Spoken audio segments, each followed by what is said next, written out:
అన్న మీ పేరు? అంజిరెడ్డి. అంజిరెడ్డి. ఏం చేస్తుంటారన్న? ప్రస్తుతానికి ఖాళీ వాటర్. ఇంతకుముందు వాటర్ క్యాన్లు వేసేవాడిని. ఓకే. ఎలక్షన్స్ వస్తున్నాయి కదన్నా, మరి ఏ పార్టీ గెలిచే అవకాశం ఉంది? మరలా ఎవరు ముఖ్యమంత్రి అవుతారంటారు? జగన్ అవుతాడు అనుకుంటున్నారు. ఎందుకు జగన్ అవుతాడు అనుకుంటున్నారు?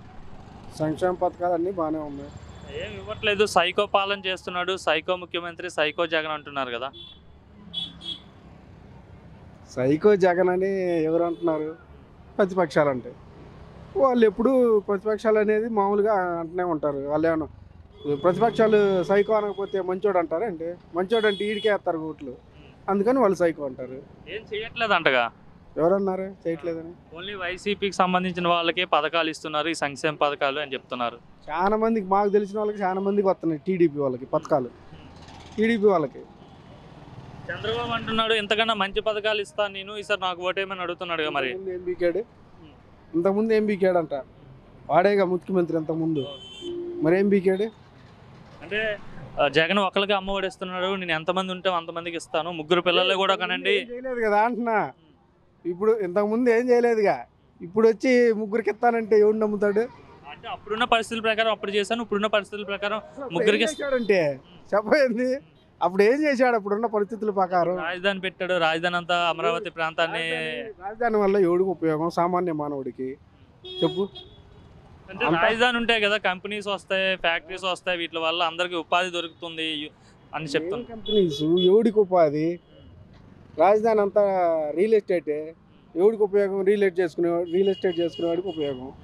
మనలాంటి సామాన్యుడికి ఏం ఉపయోగం చెప్పు? ఏముండదు. బాగుందంటారు జగన్ పాలన? శుభ్రంగా ఉంది, బ్రహ్మాండంగా. నన్ను అధికారంలో తీసుకొస్తే రాష్ట్ర సువర్ణ యుగం తీసుకొస్తా అంటున్నాడు చంద్రబాబు. అబ్బో సువర్ణయుగం!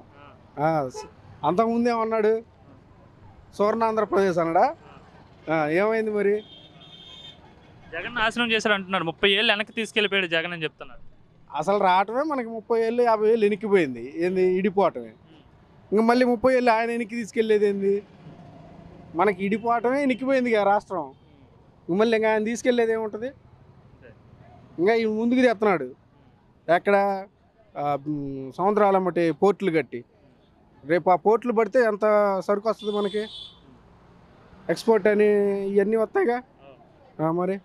మరి ఇంకా మందుబాబులు కూడా చంద్రబాబు గుడ్ న్యూస్ చెప్పాడు, తక్కువ రేటుకి నాణ్యమైన మద్యం ఇస్తాను, జగన్ రేట్లు పెంచేసి కల్తీ మద్యం ఇస్తున్నాడు అని చెప్తున్నారు. ఎందుకు అట్లా నవ్వుతున్నారు?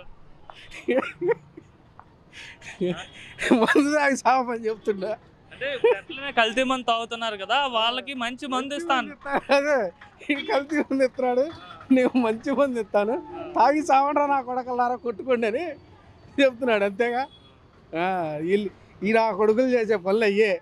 మంచి పనులు ఊడు చేయడు, చెడ్డ పనులు మటుకు మేము ముందు రెడీగా ఉంటామంటారు. అది మరి పవన్ కళ్యాణ్ కూడా అటువైపు ఉన్నాడు కదా, మరి ఈసారి జగన్ అంటారు కదా. ఇది చెప్పేది ఏంది? ఆ పవన్ కళ్యాణ్కి అసలే మాట్లాడటమే తెలియదు, వాడికి అసలు ఏమీ తెలియదు. తా అంటే తూరాదు వాడికి. ఏమీ తెలియకుండా అంతమంది అభిమానులు సంపాదించుకున్నాడు పవన్ కళ్యాణ్. వాళ్ళు దేనికి? రాజకీయంగా సంపాదించుకుంటే వాడు సినిమాల వల్ల వచ్చింది. సినిమా క్రేజ్ని దీనికి ఉపయోగించుకుంటుండు.